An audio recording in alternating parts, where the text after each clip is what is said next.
लक़द कान लकुम फी रसूलिल्लाहि उस्वतुन हसना, ए मेरे महबूब आप अपने उम्मतियों के लिए ये ऐलान फरमा दें कि हमने आपकी जात को एक कामिल नमूना बनाकर सारी कायनात के लिए आपको भेज दिया है। अब जो जो आपके तरीके पे चलता जाएगा हर हर मैदान में उसे कामयाबी मिलती चली जाएगी। हाज़रीन मोहतरम, अगर हम इस हालिया जंग को देखते हैं तो इसमें नो डाउट असलहा भी इस्तेमाल हुआ, बारूद भी इस्तेमाल हुआ, सारा कुछ हुआ, मगर वो कामयाबी का इन्हिसार नहीं है।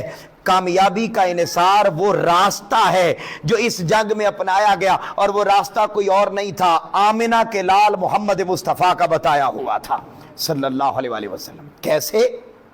सुनिए, पहले नंबर पर तो इस ऑपरेशन का नाम कुरान से लिया गया, और क्या नाम रखा गया? बुनियानुम मरसूस। नंबर 2, जंग शुरू करने का जो वक्त रखा गया वो वक्त भी ऐन सुन्नत मोहम्मदी सल्लल्लाहु अलैहि वसल्लम के मुताबिक रखा गया। फिर जंग शुरू करते वक्त दुआ की गई।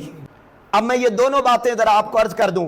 आका अलैहिस्सलातु वस्सलाम के बारे में हजरत अनस बिन मालिक रजी अल्लाह तआला अन्हु बयान करते हैं कि आप रात के अंधेरे में दुश्मन पर हमला आवर नहीं होते थे।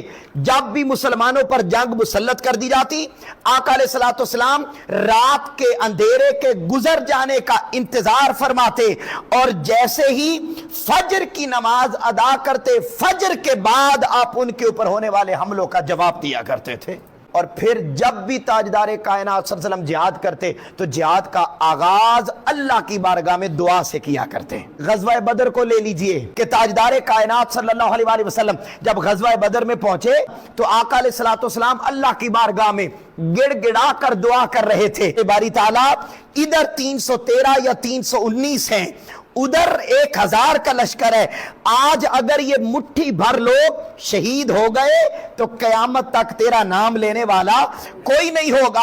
अब तूने अपनी मदद उतारनी है, और कुर्बान जाऊं आ गए हजरत सैयदना सिद्दीक़ अकबर रदी अल्लाह तआला अन्हु, और आकर अर्ज करने लगे, ए अल्लाह के नबी सल्लल्लाहु अलैहि वसल्लम, आप इस कदर गिड़गिड़ा कर दुआ कर रहे हैं ना, अल्लाह इसके बदले में आपकी जरूर मदद भी फरमाएगा और आपसे किया हुआ हर वादा पूरा भी फरमा देगा। और फिर हमने देखा कि उस दुआ का असर यह हुआ कि इधर 313 उधर 1000 का लश्कर था। जब आप मालो असबाब को लेकर अल्लाह की बारगाह में दुआ करते हैं तो फिर अल्लाह फरिश्ते भेज कर भी अपनी मदद का नज़ूल फरमा देता है।